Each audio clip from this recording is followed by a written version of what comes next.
Hello everyone, स्वागत है आप सभी लोगों का आपके अपने यूट्यूब चैनल टेक्सीक प्रो में। तो जैसा कि हम पिछले वीडियो में डिस्कस कर रहे थे इसरो सैटेलाइट बेंगलुरु के 20/11/2016 के पेपर को, जिसमें कि हमने बेसिकली 30 क्वेश्चन तक डिस्कस कर लिया था। इस वीडियो से हम स्टार्ट करने वाले हैं 31 नंबर क्वेश्चन से। तो ये सारे जो प्रीवियस ईयर पेपर हैं आपके आगामी इसरो की परीक्षा के लिए बहुत ही मोस्ट इंपॉर्टेंट होने वाले हैं, क्योंकि हर एक इसरो के एग्जामिनेशन में बेसिकली 50 to 60% रिपीटेड क्वेश्चन पूछे जाते हैं। तो जी जान लगा के मेहनत करना आप स्टार्ट कर दीजिए। अब की बार इसरो पार, अभी नहीं तो कभी नहीं, ये मेन मोटिव रख के आप आज से तैयारी करना स्टार्ट कर दीजिए। हम आपके साथ हैं। तो चलिए स्टार्ट करते हैं 31 नंबर क्वेश्चन के साथ। The material used in furnace wall as a innermost layer to resist high temperature physical and chemical reaction is called. जब भी हम कोई फर्नेस वगैरह भट्टी का निर्माण करते हैं तो उसकी अंदरूनी सतह पर एक ऐसे पदार्थ का प्रयोग करते हैं जो कि भट्टी की हीट एनर्जी को बाहर नहीं जाने देती है। तो ऐसे पदार्थों को क्या कहते हैं? तो इसे रिफ्रैक्टरी या फिर अपवर्तक के नाम से जाना जाता है। यहाँ पर 31 का ऑप्शन नंबर सी सही हो जाएगा, रिफ्रैक्टरी या फिर अपवर्तक। तो रिफ्रैक्टरी रूप में हम किसका प्रयोग करते हैं? तो फायर ब्रिक का प्रयोग करते हैं, जो कि एल्युमिनियम ऑक्साइड की बनी होती हैं। इसके साथ साथ हम क्या करते हैं? सिरामिक के ऊल का प्रयोग करते हैं, कॉटन की तरह होता है। और सिरामिक के फायर ब्रिक का भी प्रयोग किया जाता है रिफ्रैक्टरी पदार्थ के रूप में। चलते हैं नेक्स्ट क्वेश्चन 32 नंबर की तरफ। 32 नंबर क्या है? The forging process in which length of forge reduce and cross section increase is called. Forging की वह प्रक्रिया जिसमें हम क्या करते हैं? जॉब की लंबाई को कम करते हैं और उसके अनुप्रस्थ काट के क्षेत्रफल को बढ़ाते हैं। बेसिकली क्या करते हैं? मान लीजिए हमारा कोई क्या है, ये हमारा कोई जॉब है, तो इसमें हम क्या करेंगे? ऊपर से नीचे से अगर हम इस पर फोर्स लगाएं तो क्या होगी? इसकी लंबाई कम होगी और इसका क्षेत्रफल क्या होगा? कुछ ज्यादा हो जाएगा, कुछ इस प्रकार का आ जाएगा। तो इस प्रक्रिया को हम क्या कहते हैं? तो इसको कहा जाता है अपसेटिंग के नाम से। ठीक, अपसेटिंग क्या होती है? एक ऐसी फोर्जिंग की प्रक्रिया होती है जिसमें जाप की लंबाई को कम करके जाप की मोटाई या उसके व्यास को बढ़ाया जाता है। ठीक, इसके लिए हम क्या करते हैं? लेग वाइज, हैमर और एनविल का प्रयोग करते हैं। ठीक, इस विधि को कई बार जंपिंग के नाम से भी जाना जाता है, जंपिंग अप के नाम से भी अपसेटिंग को जानते हैं। ठीक, जो बोल्ट के हेड होते हैं या रिवेट के हेड होते हैं वो जंपिंग अप या फिर अपसेटिंग प्रोसेस के द्वारा ही बनाए जाते हैं। यहाँ से जो दूसरा क्वेश्चन पूछा जाता है, ड्राइंग आउट या फिर इसी को बोल्ड ड्राइंग डाउन के नाम से भी जानते हैं। इस प्रक्रिया में क्या करते हैं? तो इसमें हम जाप की मोटाई या फिर उसके व्यास को कम करके उसकी लंबाई को बढ़ाते हैं। ठीक, तो क्या होती है? ड्राइंग आउट या बोल्ड ड्राइंग डाउन की प्रक्रिया कहलाती है। इसमें जाप की लंबाई को हम बढ़ाते हैं, व्यास को कम करते हैं। और अपसेटिंग में क्या करते हैं? उसके व्यास को हम क्या करते हैं? बढ़ाते हैं और लंबाई को कम करते हैं। पूछा जाता है बोल्ट के हेड और रिवेट के हेड किस प्रक्रिया के द्वारा बनाए जाते हैं? तो अपसेटिंग या फिर जंपिंग अप प्रक्रिया के द्वारा बनाए जाते हैं। बढ़ते हैं नेक्स्ट क्वेश्चन 33 नंबर की तरफ। The process of stiffening edge of sheet metal article by forging is called. परत धातु वस्तु के किनारे को मोड़कर सख्त करने की प्रक्रिया को क्या कहते हैं? शीट मेटल में कई सारे ऑपरेशन होते हैं, तो उसी में पूछा गया है कि शीट के किनारों को मोड़कर उसे सख्त बनाने की प्रक्रिया को क्या कहते हैं? तो वो प्रक्रिया कहलाती है हेमिंग। हेमिंग या फिर हेम कह सकते हैं। तो हेम क्या होता है? शीट के किनारों को मोड़ना ही हेम कहलाता है, जिससे कि क्या हो सके? उसकी एज काफी मजबूत हो सके। नोचिंग क्या होती है? तो नोच बेसिकली शीट को आवश्यक साइज में काटने की प्रक्रिया होती है, जिससे हम क्या करते हैं? शीट को आवश्यक साइज में काट करके एक निश्चित आकार में उसको हम फिनिश करते हैं। ठीक, तो उस प्रक्रिया को हम नोचेस कहते हैं। और हेमिंग क्या होता है? तो हेमिंग होता है शीट को आवश्यक आकार में मोड़ना। यहाँ से एक तीसरा पूछा जाता है, सीम के बारे में पूछा जाता है कि सीम क्या होता है? तो सीम बेसिकली शीट के टुकड़े को जोड़ने के लिए, बेसिकली शीट के टुकड़े को जोड़ने की प्रक्रिया होती है। जो दो टुकड़ों को ज्वाइंट लगाया जाता है उसी को क्या कहते हैं? हम सीम कहते हैं। इसमें लैप सीम, ग्रुप सीम, सिंगल सीम, कई प्रकार के सीम का प्रयोग किया जाता है। तो सीम क्या होती है? शीट के टुकड़े को जोड़ने की प्रक्रिया होती है। हेम क्या होता है? तो शीट को मोड़ना हेम होता है। नोचिंग क्या होता है? शीट को काटना, आवश्यक साइज में उसे काट कर फिनिश करना नोचिंग कहलाता है। बढ़ते हैं नेक्स्ट क्वेश्चन की तरफ। 34 नंबर क्वेश्चन में क्या पूछा गया है? Find out the outer surface area of hollow thin cylinder whose radius 7 centimetre, length 10 centimetre. एक पतले खोखले बेलन जिसका व्यास 7 सेंटीमीटर, लंबाई 10 सेंटीमीटर, बाहरी सतह का क्षेत्रफल पता कीजिए। पतले का मतलब क्या है? कि जो उसकी थिकनेस है वो क्या है? बहुत ही कम है। तो मान लीजिए आपका क्या है? कोई एक सिलेंडर यहाँ पर बना हुआ है। ठीक, इसका क्या करना है, हमें आउटर सरफेस एरिया निकालना है। चूंकि बहुत पतला मीन्स थिकनेस जो वाल है बहुत ही कम है, तो आउटर सरफेस एरिया क्या हो जाएगी, हमारी जो ये सरफेस एरिया है ये क्या है, यही आउटर सरफेस एरिया है। ठीक, तो यहाँ पर हमारा एक सर्कुलर होगा, फिर उसके बाद जितनी हाइट होगी ये इसकी क्या हो जाएगी, सरफेस एरिया हो जाएगी। तो इस सर्कुलर को हम कैसे निकालेंगे, 2πr से, और h से मल्टीप्लाई कर दिया जाए तो total surface area, outer surface area निकल के आ जाती है। डायमीटर कितना दिया गया है, 7 सेंटीमीटर दिया गया है। अब रेडियस कितना हो जाएगा, तो 7/2 हो जाएगा, क्योंकि रेडियस डायमीटर का आधा होता है। हाइट कितनी दी गई है, 10 सेंटीमीटर दी गई है। आउटर सरफेस एरिया का फार्मूला क्या हो जाएगा, 2πrh हो जाएगा। 2 का मान 22/7, r का मान कितना हो जाएगा, 7/2 हो जाएगा, h का मान 10 हो जाएगा। 7 से 7 को कैंसिल कर दिए, 2 से 2 को कैंसिल कर दिए, बचा क्या 22 × 10, तो निकल के आ जाएगा 220 सेंटीमीटर स्क्वायर। यहाँ से आपको क्लियर होना चाहिए मोस्ट क्या है, फार्मूला होता है कि आउटर सरफेस एरिया का फार्मूला क्या होगा, 2πrh होगा। ठीक, यहाँ से कौन सा ऑप्शन सही हो जाएगा, तो ऑप्शन नंबर हमारा ए सही हो जाएगा, 220 centimetre square. Next one 35 number question, what is the colour code of acetylene cylinder in acetylene gas welding. Oxy acetylene gas welding में बेसिकली जो एसिटिलीन सिलेंडर प्रयोग किया जाता है उसका रंग क्या होता है, तो उसका रंग होता है मैरून। यहाँ पर दूसरा पूछा जाता है कि ब्लैक कलर सिलेंडर किसका होता है, तो ब्लैक होता है ऑक्सीजन का, और मैरून किसका होता है, तो जो एसिटिलीन का सिलेंडर होता है जिसका केमिकल फार्मूला होता है C2H2, इसका रंग कैसा होता है, तो मैरून रंग का सिलेंडर होता है। और ब्लैक किसका होता है, तो ब्लैक होता है ऑक्सीजन का। ठीक, चलते हैं नेक्स्ट क्वेश्चन की तरफ। 36 नंबर का, what is the unit of torque. Torque की यूनिट क्या होती है, इसे हिंदी में कहा जाता है बल आघूर्ण। तो बल आघूर्ण की यूनिट क्या होती है, टाउ बराबर क्या होता है, F/r होता है। ठीक, टाउ जिसे हम टार्क कहते हैं इसका बराबर होता है F/r। F क्या है, फोर्स है, R क्या है, दूरी है। ठीक, तो इन दोनों का जो मल्टीप्लाई होता है वही टार्क या बल आघूर्ण कहलाता है। तो बल का मात्रक क्या हो जाएगा, न्यूटन हो जाएगा, और दूरी का मात्रक यहाँ सब सेंटीमीटर दिया गया है तो न्यूटन सेंटीमीटर क्या हो जाएगा, इसकी यूनिट हो जाएगी। तो बात की जाए न्यूटन या फिर किलोग्राम भी होता है। ठीक, यहाँ से क्या हो जाएगा, किलोग्राम सेंटीमीटर हो जाएगा। क्योंकि यहाँ बटा में दिया गया है, यहाँ फिर बटा में दिया गया, यहाँ भी बटा में दिया गया, तीनों नेगलेक्ट हो जाएंगे। मल्टीप्लाई में एक ही है, किलोग्राम सेंटीमीटर या फिर न्यूटन मीटर, जो भी ऑप्शन में दिया जाता है वो सही हो जाता है। तो यहाँ से सी नंबर किलोग्राम सेंटीमीटर सही हो जाएगा।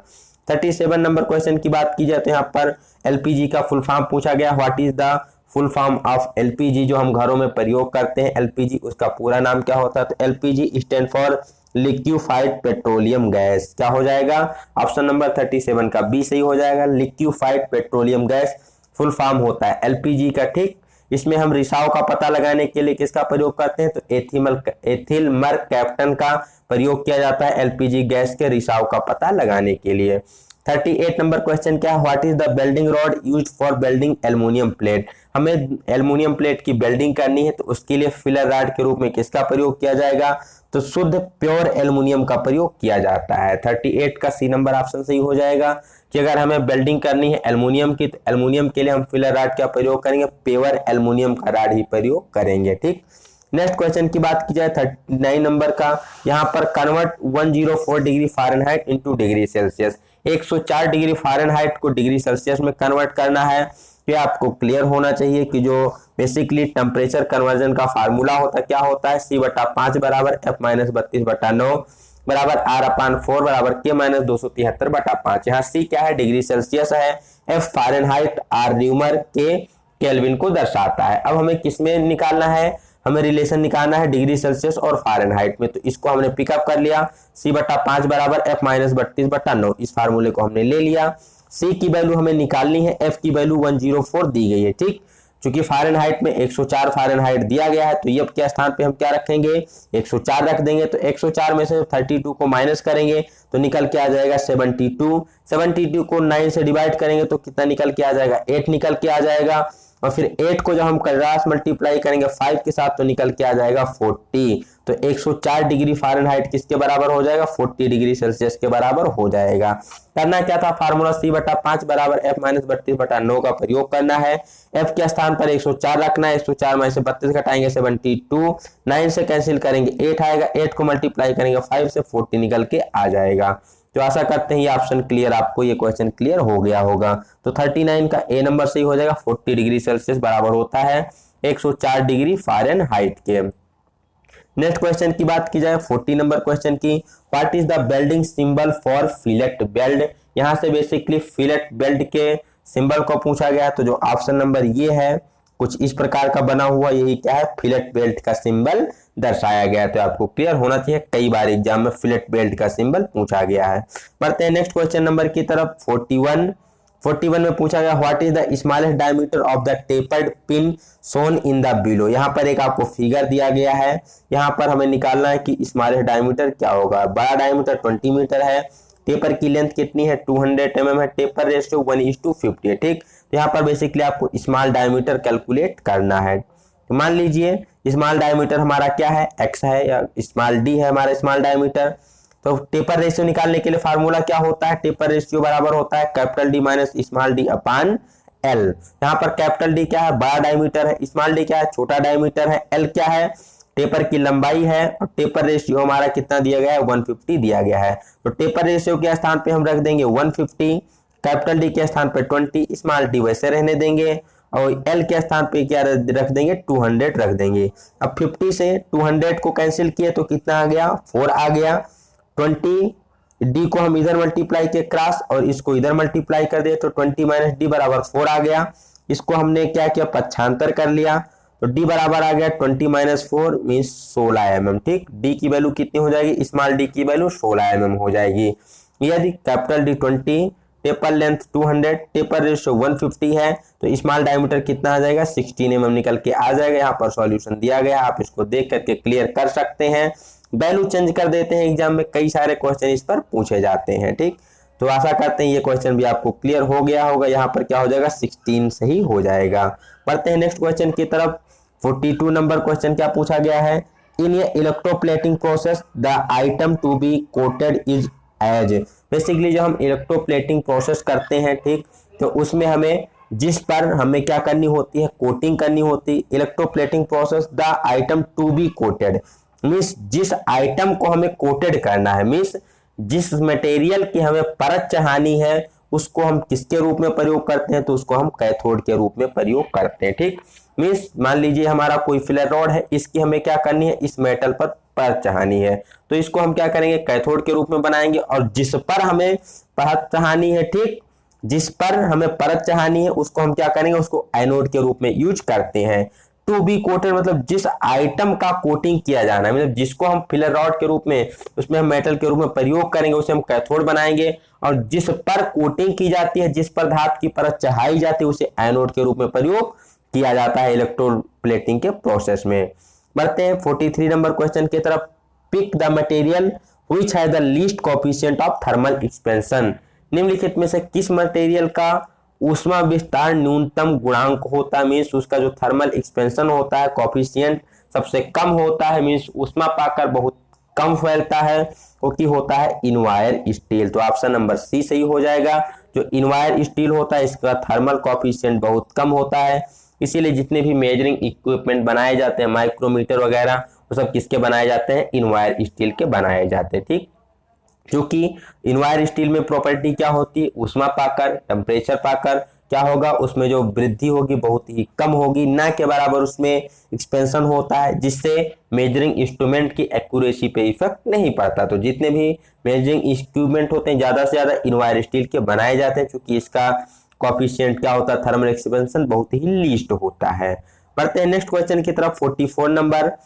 If A rod is bent into curved shape as shown in the figure below then the top most layer is subducted to. यहाँ पर बेसिकली एक रॉड है जिसको हमने कुछ इस प्रकार के शेप में ऐसे इसको हमने क्या किया है मोड़ दिया है। ठीक, तो यहाँ पर वो पूछ रहा है कि जो आउटर लेयर है जो आउटर वाली है सरफेस इस पर कौन सा बल कार्य करेगा। ठीक, कंप्रेशन टेंशन या फिर ट्विस्टिंग कौन सा कार्य करेगा।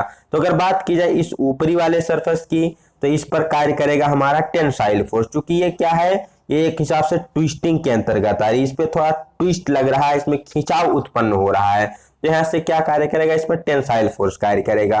बात की जाए इसके इनर साइड की, जो अंदरूनी सरफेस, इस पर क्या होगा, तो इनर साइड क्या कर रही है, आपस में सिकुड़ रही है, तो यहाँ पर कौन सा बल कार्य करेगा, तो यहाँ पर कंप्रेसिव फोर्स कार्य करेगा। और यदि पूछा जाता है इस बीच वाली सरफेस पर क्या प्रभाव पड़ेगा, तो ऊपर टेंशन हो गया, नीचे कंप्रेसिव हो गया, तो बीच वाले पर कोई इफेक्ट नहीं पड़ेगा। ये बेसिकली 3 क्वेश्चन इस फिगर से पूछे जाते हैं, ठीक। आउटर सरफेस में क्या होगा, तो आउटर सरफेस में हमारा टेंसाइल फोर्स हो जाएगा।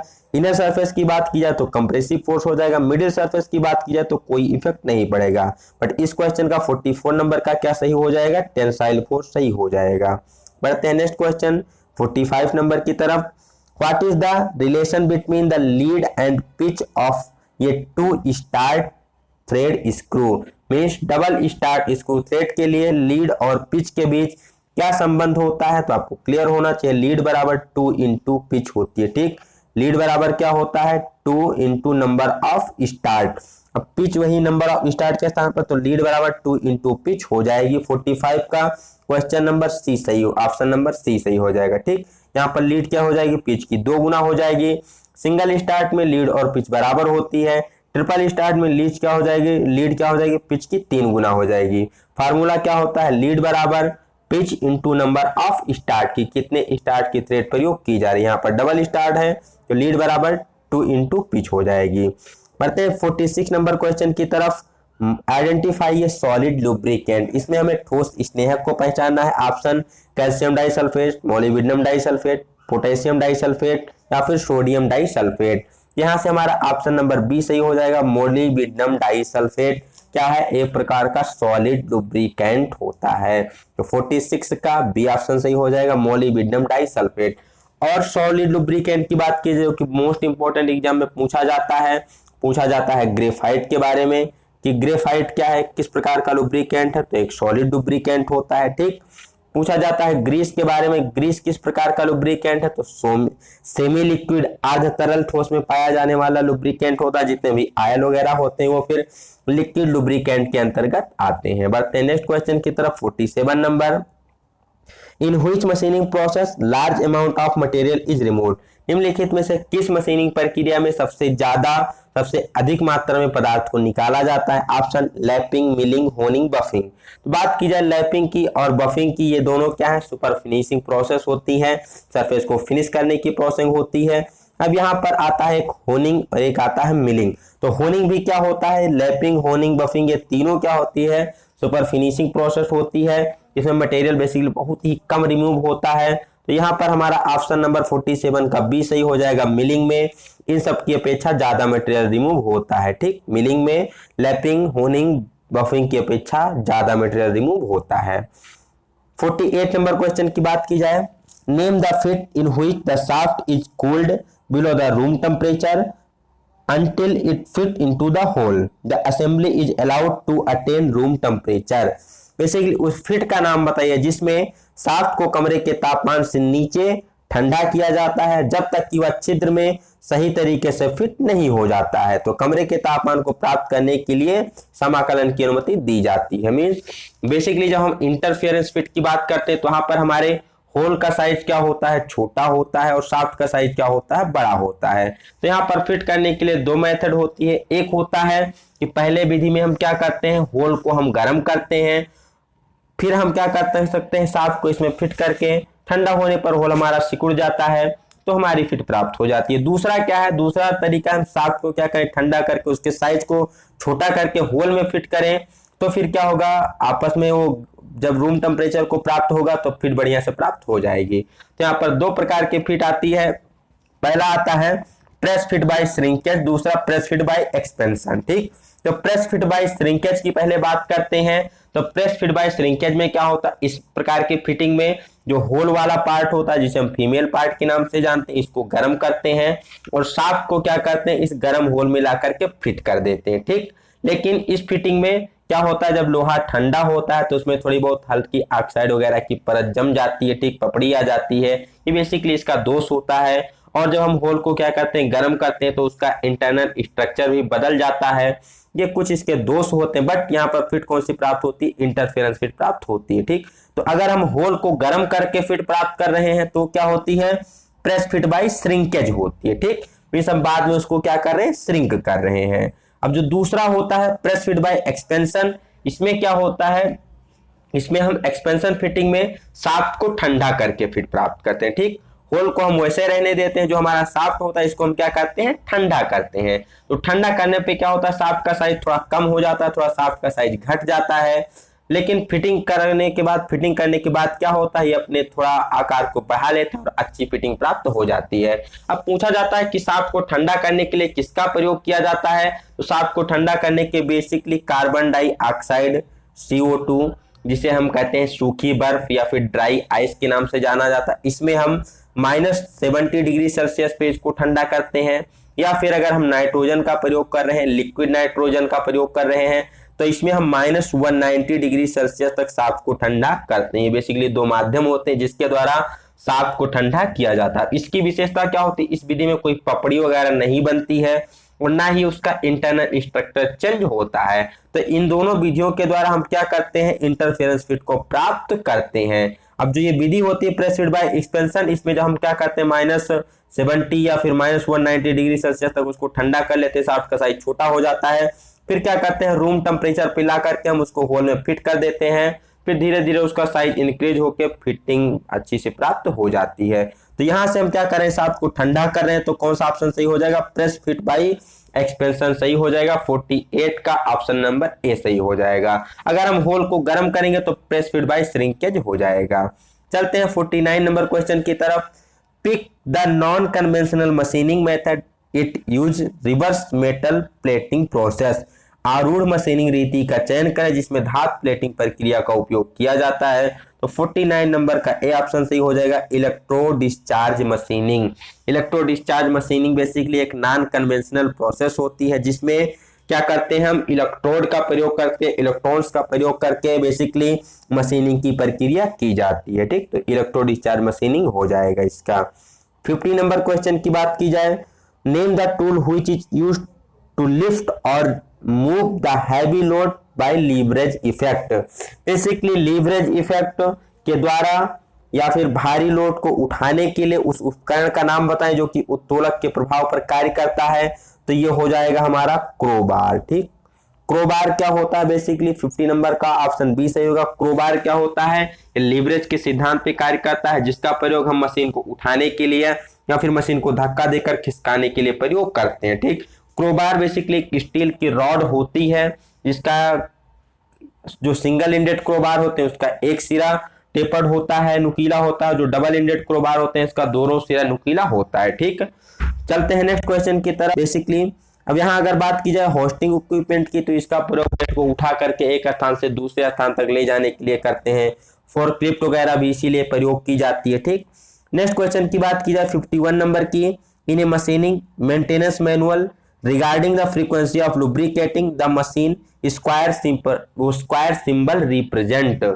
बेसिकली बात की जाए अगर मशीन के मेंटेनेंस की, तो उसके लिए कुछ स्टैंडर्ड गाइडलाइंस होती हैं जिसमें त्रिभुज के बाद फिर स्क्वायर, ठीक, स्क्वायर और एक सर्किल, फिर उसके बाद एक पेंटागन या हेक्सागन टाइप का होता है।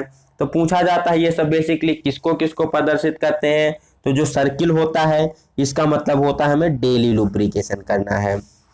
त्रिभुज होता है, त्रिभुज का मतलब होता है हमें वीकली लुब्रिकेशन करना है। स्क्वायर का मतलब होता है मंथली लुब्रिकेशन करना होता है। और जो ये अनसेप होती है इसका मतलब क्या होता है, इसका कोई निश्चित समय नहीं होता है। तो इससे क्वेश्चन पूछा जाता है। यहाँ पर क्या दिया गया है हमें, बेसिकली यहाँ पर बताया गया है in a machining maintenance manual regarding the frequency of lubricant the machining square symbol. यहाँ पर पूछा गया स्क्वायर सिंबल किसको प्रदर्शित करता है। तो स्क्वायर किसको प्रदर्शित करेगा, वो मंथली लुब्रिकेटिंग सिस्टम को प्रदर्शित करता है। 51 का सी नंबर सही हो जाएगा। त्रिभुज पूछता है क्या हो जाएगा, वीकली हो जाएगा। सर्किल पूछता है तो डेली हो जाएगा। ठीक, चलते हैं नेक्स्ट क्वेश्चन की तरफ 52 नंबर की तरफ। How many cube of 4 mm side can be cut from cube of side 8 mm। ठीक, 8 mm पार्श्व के घन से कितने 4 mm पार्ट्स के घन को काटा जा सकता है। हमारे पास पहले 8 mm साइड का एक बड़ा घन है, इससे हमें क्या करना है 4 mm साइड के छोटे छोटे घन को काटना है। तो कितने घन को काट सकते हैं ये बेसिकली इस क्वेश्चन में पूछा गया है। तो जब कभी हमें नंबर ऑफ निकालने होते हैं, क्यूब नंबर ऑफ बॉल, तो हम क्या करते हैं बड़े वाले वॉल्यूम को छोटे वाले वॉल्यूम से डिवाइड कर देते हैं। तो बात की जाए क्यूब के वॉल्यूम की, तो क्यूब के वॉल्यूम का फार्मूला होता है साइड का क्यूब मींस ए का क्यूब। तो पहले वाले का साइड कितना था 8 था, तो 8 इंटू 8 इंटू 8 मीन्स 3 बार इसको हमने मल्टीप्लाई कर लिया। फिर छोटे वाले क्यूब का साइड क्या है 4 इंटू 4 इंटू 4 है, तो इसको भी हमने 3 बार लिख लिया। 8 को 4 से कैंसिल किया 2, 8 को 4 से कैंसिल किया 2, फिर 8 को 4 से कैंसिल किया 2, तो 2 हमारा कितने टाइम आ गया 3 टाइम आ गया। मल्टीप्लाई करेंगे कितना हो जाएगा 8 हो जाएगा। ठीक, तो यहां से अगर हमें 8 जो जिस घन का साइड कितना है 8 है, उससे अगर हमें 4 साइड वाले मींस 4 साइड वाले क्यूब को काटना है तो कितने काटे जा सकते हैं, तो 8 क्यूब काटे जा सकते हैं। फार्मूले से आप क्लियर कर सकते हैं। ठीक, तो यहां से कौन सा हमारा ऑप्शन नंबर सही हो जाएगा, ऑप्शन नंबर ए सही हो जाएगा कि 8 mm पार्ट्स के घन से 4 mm के कितने काटे जा सकते हैं, तो 8 घन काटे जा सकते हैं। करना क्या है 8 गुणे 8 गुणे 8 को आपको डिवाइड कर देना है 4 गुणे 4 गुणे 4 के साथ, तो 4 दूनी 8, 4 दूनी 8, 4 दूनी 8, 2 दूनी 4 दूनी 8 यहां से निकल के आ जाएगा। बढ़ते हैं 53 नंबर क्वेश्चन की तरफ। The product of two quantities A and B is 25x square minus 4. If A बराबर 5x minus 2 then B बराबर कितना होगा। यहाँ पर A और B का प्रोडक्ट दिया गया है 25x स्क्वायर माइनस 4 और A की वैल्यू 5x माइनस 2 दी गई है, तो B की वैल्यू कितनी हो जाएगी, यही बेसिकली क्वेश्चन में पूछा गया है। तो हमें क्या दिया गया है A गुणे B बराबर 25x स्क्वायर माइनस 4, तो A के स्थान पे हम क्या रख देंगे 5x माइनस 2 रख देंगे, तो B बराबर क्या हो जाएगा 25x square upon 25x square minus 4 बटा 5x माइनस 2। अब 25x स्क्वायर माइनस 4 को हम क्या लिख सकते हैं, इसको हम लिख सकते हैं 5x का होल स्क्वायर और माइनस 2 का होल स्क्वायर। ठीक, क्या लिख सकते हैं इसको हम 25x स्क्वायर को 5x का होल स्क्वायर लिख सकते हैं, 4 को हम 2 का होल स्क्वायर लिख सकते हैं। तो हमारे पास फार्मूला होता है ए स्क्वायर माइनस बी स्क्वायर बराबर ए प्लस बी ए माइनस बी। अब 5x स्क्वायर माइनस 2 का स्क्वायर है, तो 5x माइनस 2 और 5x प्लस 2 हो जाएगा। अब यहाँ से 5x माइनस 2 से 5x माइनस 2 कैंसिल हो गया, तो निकल के आ जाएगा 5x2 हमारा 5x प्लस 2 हमारा बच जाएगा। तो आशा करते हैं ये क्वेश्चन भी आपको क्लियर होगा। करना क्या था 25x स्क्वायर को हमें 5x का होल स्क्वायर बनाना था, 4 को हमें 2 का होल स्क्वायर बनाना था। यहाँ 5x माइनस 2 5x प्लस 2 आ जाएगा, 5x माइनस 2 से 5x माइनस 2 कैंसिल हो जाएगा, 5x प्लस 2 बच जाएगा, जो कि आपके 53 नंबर क्वेश्चन का उत्तर हो जाएगा 5x प्लस 2। बढ़ते हैं नेक्स्ट क्वेश्चन की तरफ, जो कि 54 नंबर पूछा गया है कि spherical aluminium ball is melted and made into small ball of 1/3 radius of original one, the how many such ball can be made. हमारे पास क्या एक एल्युमिनियम की गेंद है जिसको हम क्या करते हैं पिघलाते हैं, मेल्ट करते हैं। अब जो पहले रेडियस हमारा r था, अब बाद में जब हम पिघलाते हैं तो r/3 रेडियस का हम क्या बनते हैं गेंद बनाते हैं, छोटी छोटी गेंद बनाते हैं। तो इस प्रकार की कितनी गेंदें बनाई जा सकती हैं, यही बेसिकली इस क्वेश्चन में पूछा गया है। तो यहाँ भी हमें वही फार्मूला लगाना होगा, जब हमें कभी नंबर निकालना होता है तो हम लार्ज वाले वॉल्यूम को स्मॉल वाले वॉल्यूम से क्या करते हैं डिवाइड कर देते हैं। अब गेंद किस आकार की होती है, कुछ स्फेरिकल होती है, तो स्फेयर का वॉल्यूम क्या होता है 4/3 पाई r क्यूब होता है। ठीक, तो r1 हमारा r हो जाएगा और r2 क्या हो जाएगा r1/3 हो जाएगा, क्योंकि हम त्रिज्या क्या कर रहे हैं 1/3 त्रिज्या की गेंद बना रहे हैं। ठीक, तो यहाँ से 4/3 पाई से 4/3 पाई आपस में कैंसिल हो जाएगा, बचेगा क्या r1 का क्यूब बटा r2 का क्यूब। तो r1 का वैल्यू क्या है, तो r1 की वैल्यू केवल r1 ही है और r2 की वैल्यू क्या है, तो r1/3 है। जब हम इसका क्यूब करेंगे तो r1 का क्यूब आएगा, इसका क्यूब करेंगे तो कितना हो जाएगा r1 का क्यूब अपॉन 27 हो जाएगा, जैसे कि यहाँ पर लिखा गया है। जब इसको हम डिवाइड करेंगे तो डिवाइड करने के लिए इसको ऊपर ले जाएंगे, तो r1 का क्यूब गुणे 27 अपॉन r1 का क्यूब, तो r1 का क्यूब कैंसिल हो गया, बचा कितना हमारा 27 बचा। तो क्या कर सकते हैं हम 27 क्यूब का निर्माण कर सकते हैं। यहाँ से आपको क्लियर होना चाहिए। ठीक, हमारे पास पहले क्या था रेडियस r था। ठीक, जब हमने इसका निकाला तो ये r क्यूब हो गया, बाद में हमारे रेडियस क्या हो गया था r/3 हो गया था, इसका क्यूब के तो r क्यूब से r क्यूब कैंसिल हो गया, 3 का क्यूब 27 निकल के आ गया, यही हमारा उत्तर हो गया। नेक्स्ट क्वेश्चन की बात की जाए 55 नंबर की। An alloy of weight 63 kilogram is made up of copper, zinc and tin metal.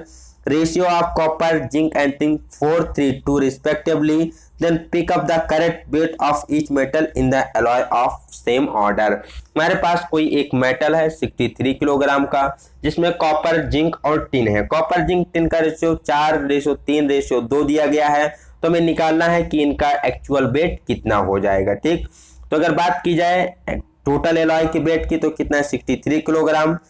Copper, zinc और टिन का रेशियो 4:3:2 का दिया गया है। अगर इनको हम टोटल जोड़ लिया जाए रेशियो का, तो कितना हो जाएगा 9 हो जाएंगे। अब जो 9 रेशियो है ये किसके बराबर है, टोटल 63 किलोग्राम के बराबर है। तो एक रेशियो किसके बराबर हो जाएगा, तो एक रेशियो 7 किलोग्राम के बराबर हो जाएगा।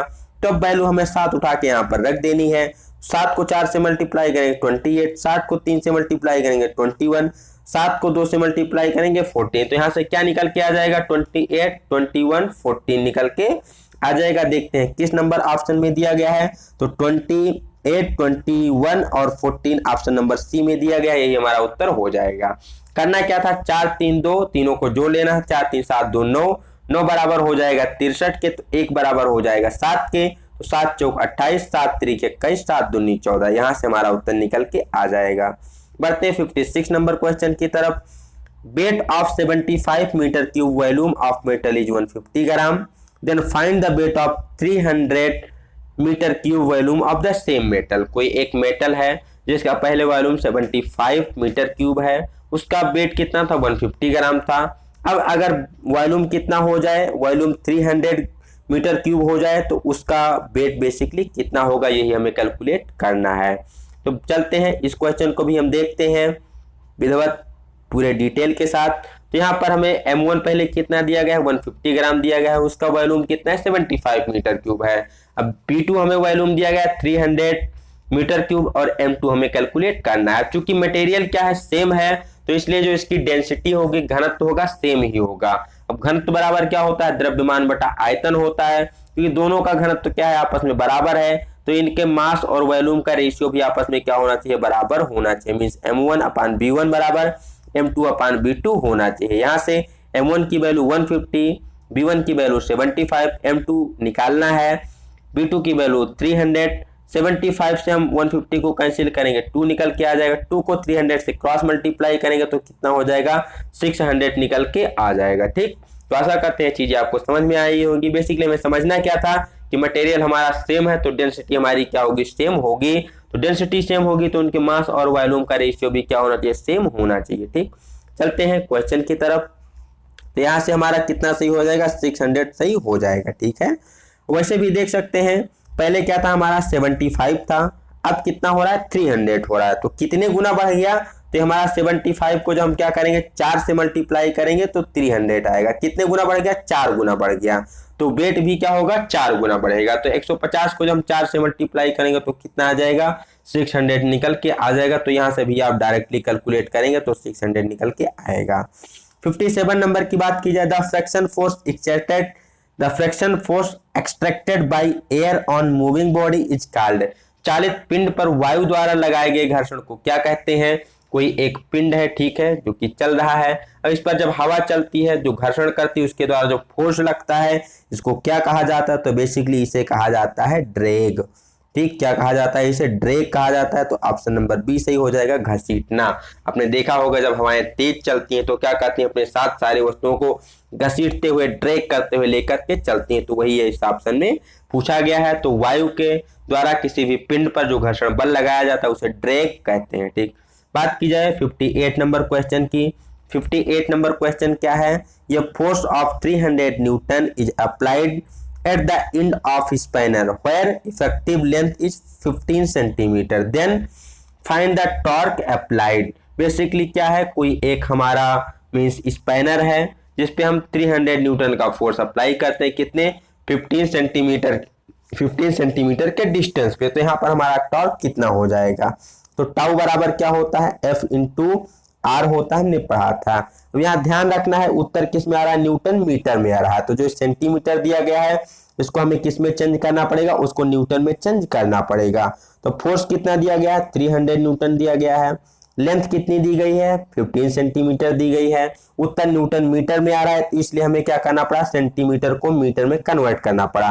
तो हम जानते हैं 1 मीटर बराबर क्या होता है, 100 सेंटीमीटर होता है। तो सेंटीमीटर को मीटर में कन्वर्ट करने के लिए 100 से डिवाइड कर दे तो निकल जाएगा 0.15 मीटर। अब टाउ बराबर टॉर्क बराबर फोर्स इंटू लेंथ। फोर्स कितना 300 है, लेंथ कितना 0.15 है, मल्टीप्लाई किया जाएगा तो कितना निकल के आ जाएगा 45 निकल के आ जाएगा। यूनिट क्या हो जाएगी, न्यूटन मीटर हो जाएगी। तो टाउ बराबर 45 न्यूटन मीटर आंसर हो जाएगा। तो 58 का ऑप्शन नंबर कौन सा सही हो जाएगा, सी सही हो जाएगा, 45 न्यूटन मीटर।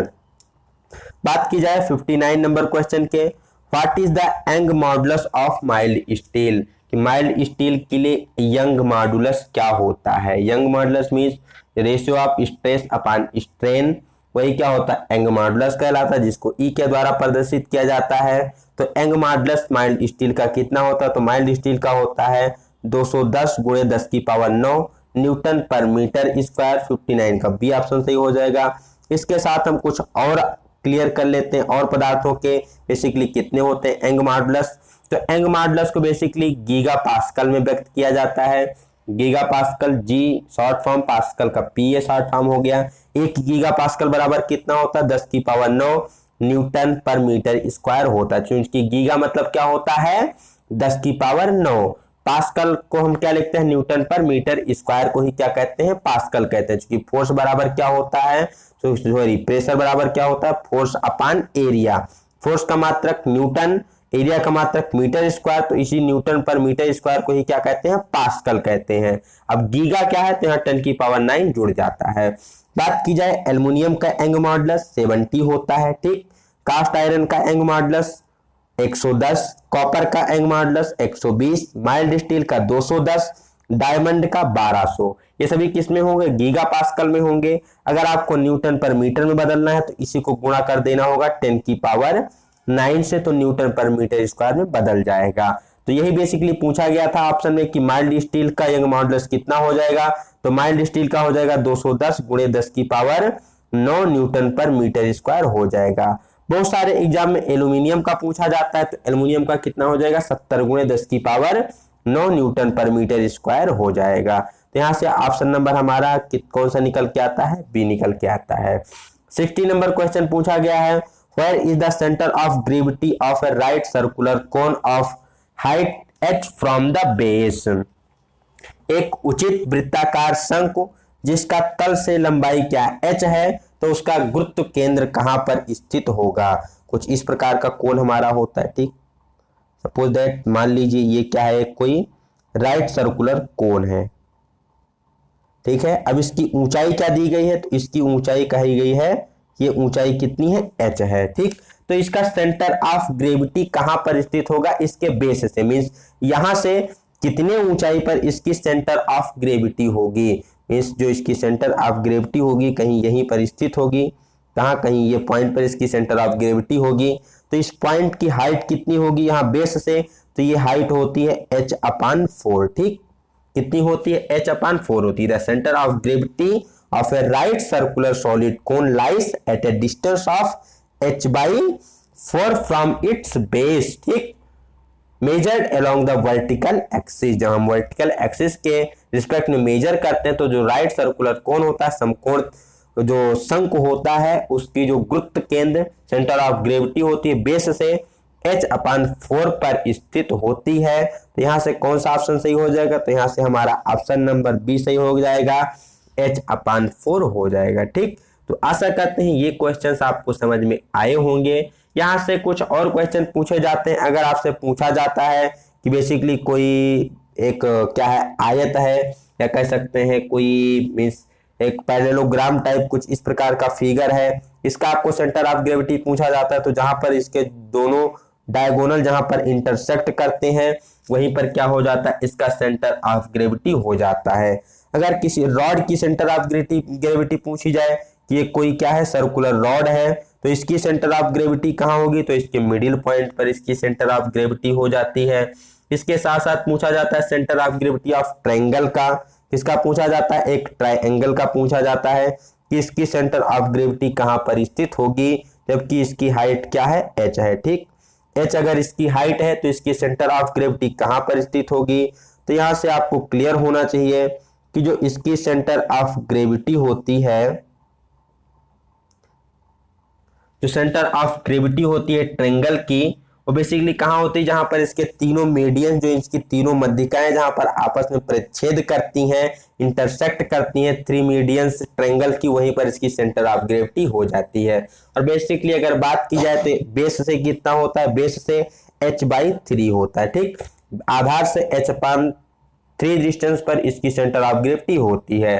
और टॉप से निकालेंगे तो टॉप से कितना हो जाएगा, 2h/3 हो जाएगा। तो ये कुछ ऑप्शंस है, कुछ क्वेश्चंस है जो कि एग्जाम में पूछे जाते हैं, आपको क्लियर होने चाहिए। तो आशा करते हैं ये पेपर आपको समझ में आया होगा। अगर इससे कोई डाउट होता है, कोई क्वेश्चन अगर आपको सकते हैं, या फिर कमेंट बॉक्स में टेलीग्राम ग्रुप का लिंक दिया गया है, आप वहां ज्वाइन करके अपने डाउट को क्लियर कर सकते हैं। और इसमें किस प्रकार से इम्प्रूवमेंट किया जाए, क्या आपको सुधार लग रहा है कि इसमें सुधार की आवश्यकता है, वो भी आप कमेंट बॉक्स में अपना सुझाव दे सकते हैं। ठीक, और इस सब क्लासेस की पीडीएफ को प्राप्त करने के लिए टेलीग्राम ग्रुप को ज्वाइन कर लीजिएगा। मिलते हैं नए वीडियो में एक नए पेपर के साथ, तब तक के लिए have a good day, best of luck, bye bye सभी को।